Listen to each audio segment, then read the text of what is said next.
Hey everyone, hope you're all doing great. Just as a quick reminder, this channel is coming to an end at the end of this month or at the beginning of August. I, however, have my own channel. This is not my channel.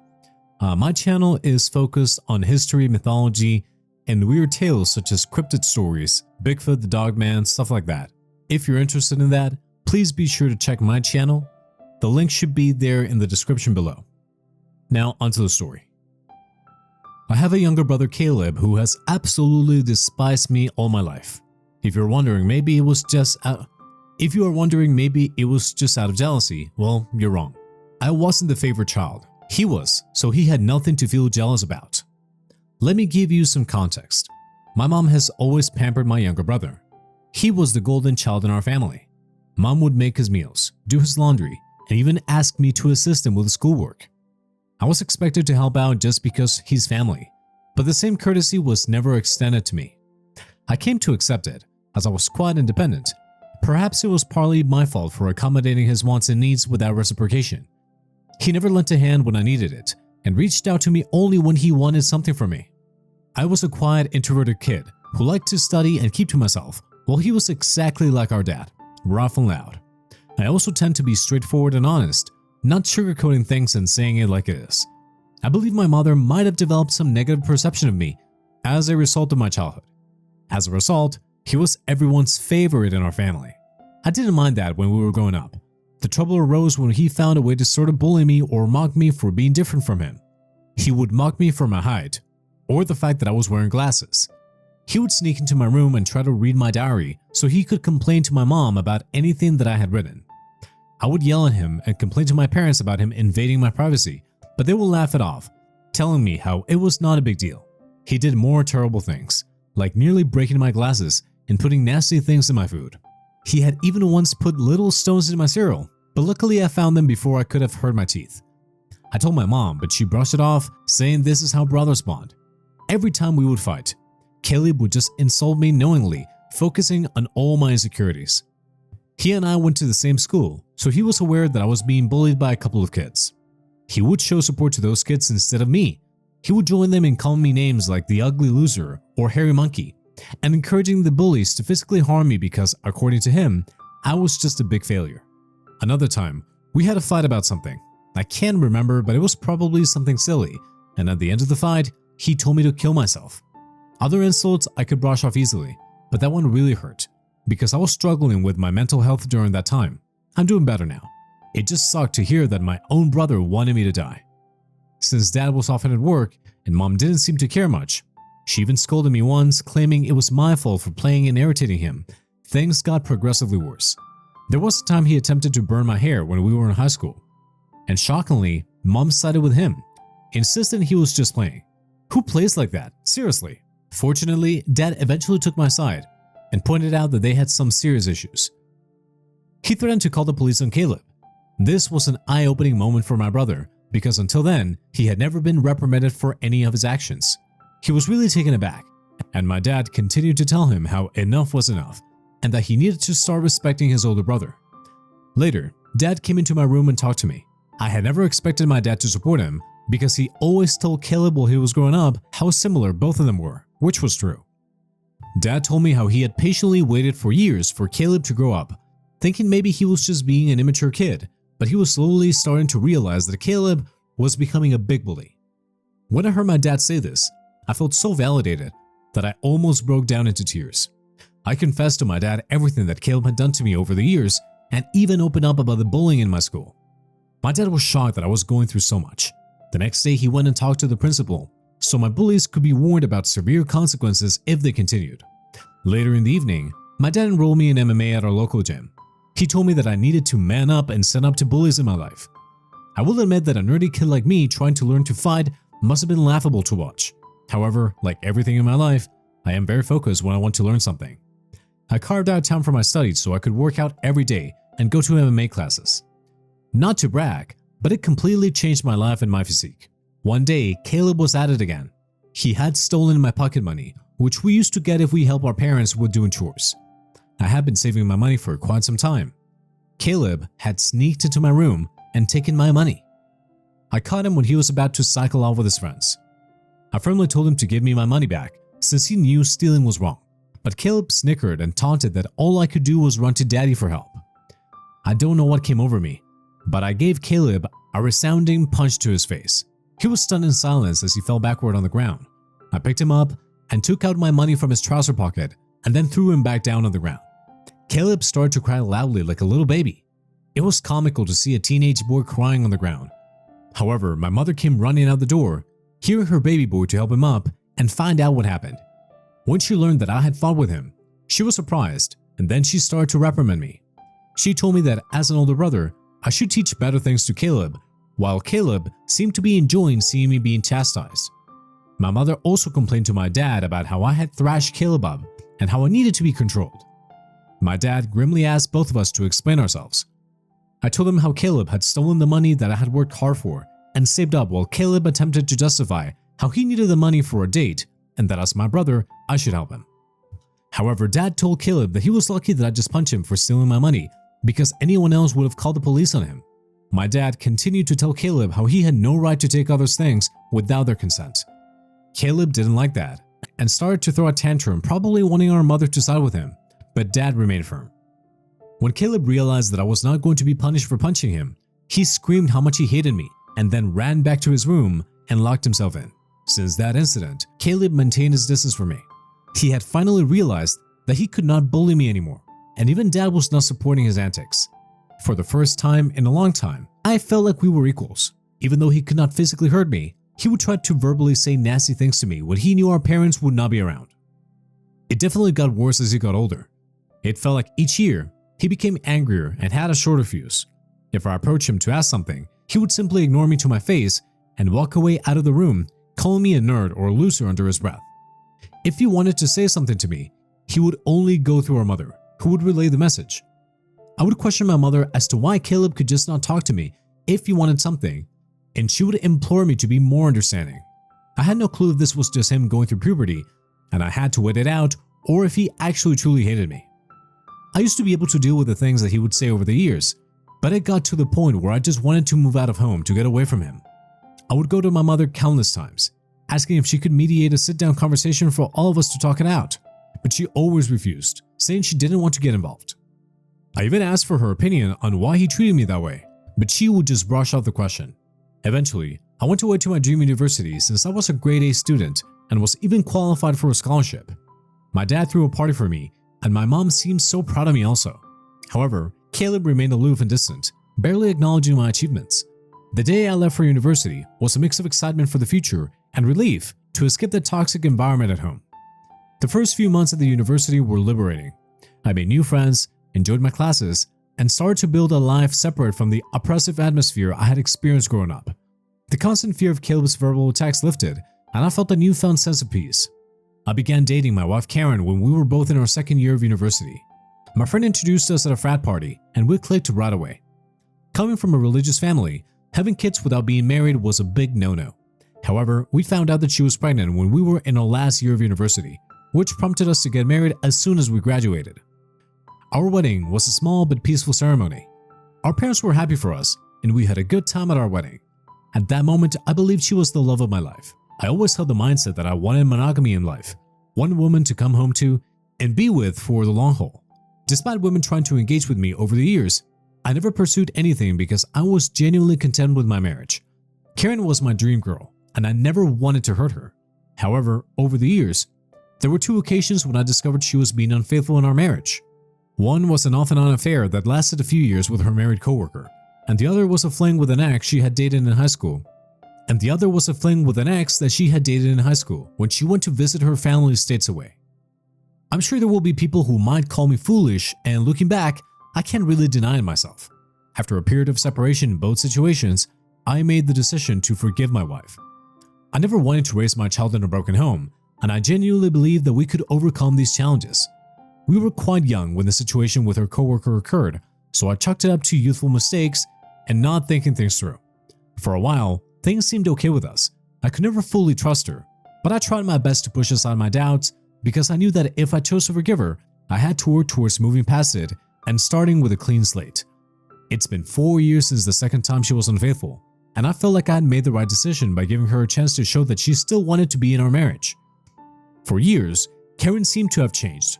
We were genuinely happy, with plans set in motion for the future of our family. However, 3 months ago, my reality was once again shattered by yet another incident, which in my mind was far worse than the others. When she revealed that she had been sleeping with someone for quite some time and suggested that our son might not be even mine, hearing her words, I felt like the ground had been pulled out from under me. A mix of shock, betrayal, and disbelief overwhelmed me. I struggled to comprehend the enormity of what she had just disclosed. In a daze, I managed to ask her why she had kept such a significant secret and how she could have done something so devastating. Her reaction was a cold and indifferent demeanor.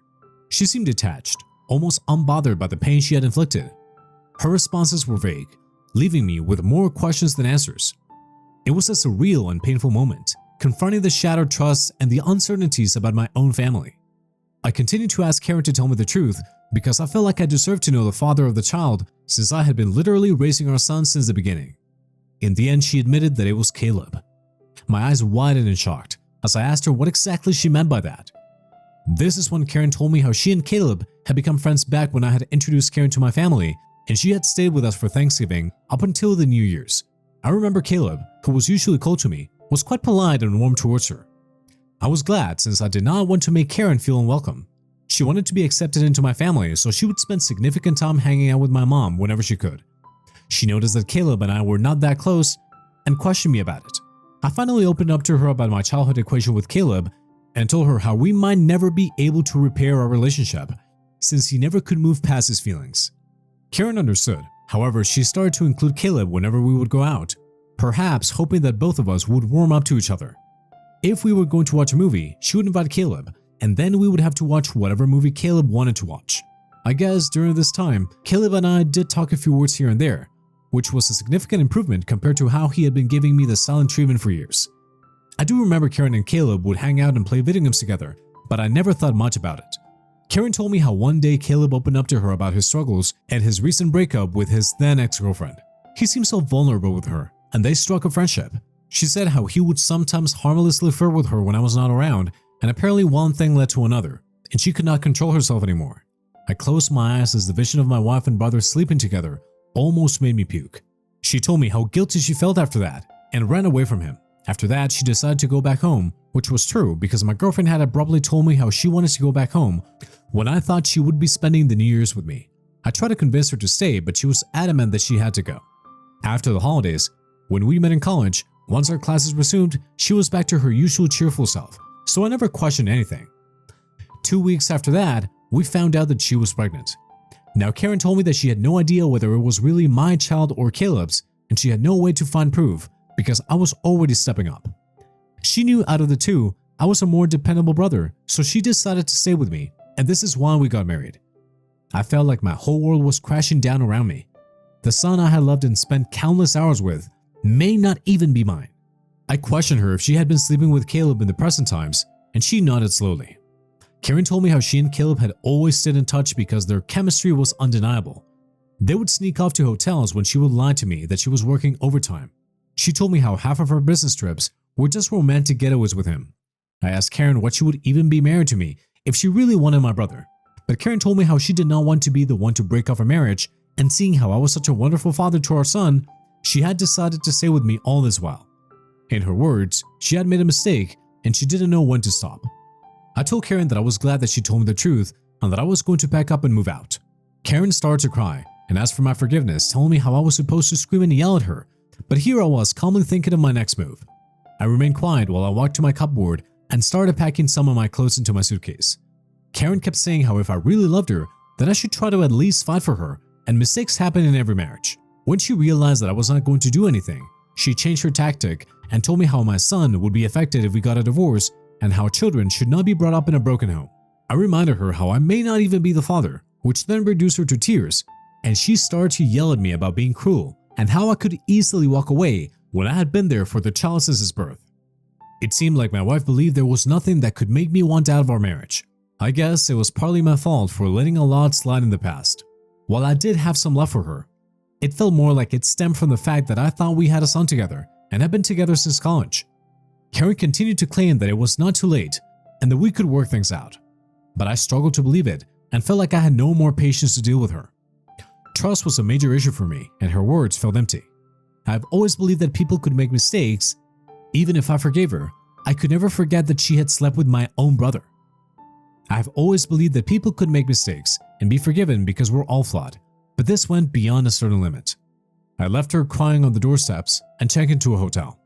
The next day, I went straight to my parents and told them everything about my wife's affair with Caleb and how they had been sleeping together for years behind our backs. The shock on their faces was evident. My mother, true to her nature, initially tried to defend Caleb, telling me that this could not be true since her boy could never do something like that.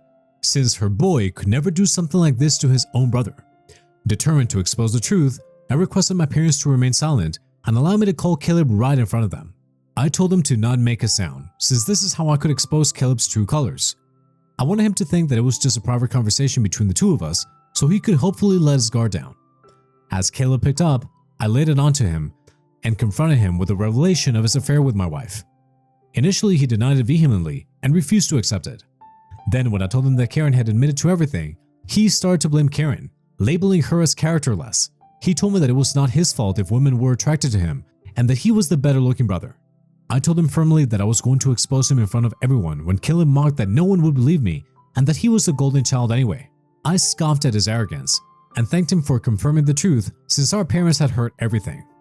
Caleb went quiet and then spluttered to explain himself, stumbling over his words in an attempt to salvage his image. My mother, still grappling with the shock, demanded an explanation from Caleb. He started through a feeble attempt to justify his actions, blaming everyone else but himself and desperately trying to shift the blame onto Karen. I could see my mother, who was once protective of her favorite son, now felt a mix of disappointment and anger. In that charged moment, I felt a strange sense of vindication. For years, I had endured Caleb's torment. Now, the truth had come to light, and the roles were reversed. It was Caleb who stood exposed. His actions laid bare for everyone to see. As Caleb's word faltered, my father, usually reserved in his expressions, couldn't contain his disappointment. He asked me to pass him the phone and went off on him. "Caleb," he began, his tone heavy with disapproval. "What you've done is not just a betrayal of your brother, but a betrayal of this family. You slept with your brother's wife and continued to sleep even after they got married. Your actions have consequences, and they have irreversibly damaged the trust we had in you. I raised both of you to value family, loyalty, and decency. What you've shown today goes against everything that I've tried to instill in you." He paused, letting the weight of his words settle on Caleb's conscience. The disregard for your brother's feelings, the lack of respect for the sanctity of his marriage, it's unacceptable. You've not only hurt him, but tarnished the bonds that hold us together as a family. I feel like me and your mom are to be blamed for what you have become, and we will no longer let you get away with this behavior anymore. Starting today, I am cutting you off from the college funds that I set up for you. You can figure it out on your own about your university fees. I will also not be funding your lifestyle anymore. You think it makes you more of a man to sleep with a married woman? Well, now let's see what happens to you when you don't have my money to depend on. I, on the other hand, maintain a composed demeanor throughout all this. Although I initially wanted to scream at Caleb, watching my dad punish him was the ultimate vindication. I had exposed his true nature, and it was clear that he had underestimated the consequences. My mother did not even once oppose my dad in anything and agreed that Caleb needed to be taught a lesson.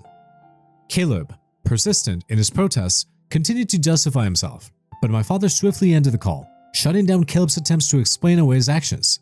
My mom came up to me and hugged me. It had been a while since we shared such a moment, but in that embrace, there was unspoken understanding and support amid the family turmoil. She apologized to me that she had not even believed me all this time. I felt like my 14-year-old self would never have imagined this moment, being vindicated and embraced by my mother. After that, my dad helped me find a good lawyer so I could divorce Karen. She and her lawyer tried to fight dirty by asking for alimony since I earned more than her, but luckily her affair played heavily in my favor. We also had a paternity test for my son, and it was determined that Caleb was indeed the father of the child. I can't begin to write how painful it was for me to digest this news. It was worse than when Karen told me that she had been cheating on me. I felt so pissed that my son didn't belong to me. However, I guess God works in mysterious ways because I decided to stay strong throughout all this. Karen begged me that I should keep visiting my son since he should not be punished for all this, but I just could not bear to see him. He reminded me of Caleb, and I hated it. After my divorce was finalized and I was finally free, I moved into my own bachelor pad. It felt surreal living on my own since I had gotten married so young and never really lived on my own. However, since I had always been independent, I was quick to adapt to my bachelor lifestyle, and I honestly loved it. 2 weeks ago, my dad called me to let me know that he had been thinking of changing his will since he didn't want to give Caleb anything. If there's one thing to know about my dad, is that he's extremely stubborn. Since he had made up his mind that he wanted nothing to do with Caleb, he had kept his word. Caleb tried to reach out to our parents and even showed up at their doorstep begging them for forgiveness, but he was not even allowed inside. My mother, who usually caves into Caleb's tantrums, also seems to be done with him, although it must be hurting her the most. Throughout all this, Caleb didn't even once send me a text to apologize for what he had done, so clearly he didn't even regret it. He was just sad about being cut off from our parents. Well, Dad told me that he would be leaving everything behind to me. Just to ensure that Caleb doesn't protest later, he would be leaving him with only $1. My eyes widened and shocked, as my dad had worked really hard his whole life, including his assets, retirement fund, and life insurance. It would come up to almost $2 million. The only clause in his will was that if my dad passed away before my mom, she would continue to live in their house even though the ownership would go to my name. Of course, I didn't mind this, since I would want to take care of my mom until her last days. I don't know how, but Caleb found out about all this, and since he can't reach my parents, he called me yesterday trying to mend things right between us. He told me how he had been having trouble keeping up with college, and that after Karen had found out about the paternity of the child, she had been pestering him about child support. He told me that he had no money and was looking for part-time jobs, yet could not find anything. He begged me to talk to our family so we could start fresh, since he really needed my help. I started to laugh at his face and told him that I was done with him and that he should have thought about all this before sleeping with my wife and getting her pregnant. Caleb started to argue that I was being unfair and that she was to blame also, which I agreed and reminded him how I did divorce her and now she was his responsibility, so he should not be calling me complaining about her or her child since this was the consequences of his own actions. Caleb started to raise his voice, but I cut him off and reminded him that he was no longer the favorite child in the family, but the black sheep who slept with his own brother's wife. Caleb started to cry at this point and told me how everyone had been cheating on him, including our grandparents and relatives, which was true, but this was no longer my concern. I told him that we were done and to never call me again since I was no longer his brother. Since then, I have been replaying the conversation over and over in my head. Although I hate my brother, I had never heard him cry, at least not since we grew up.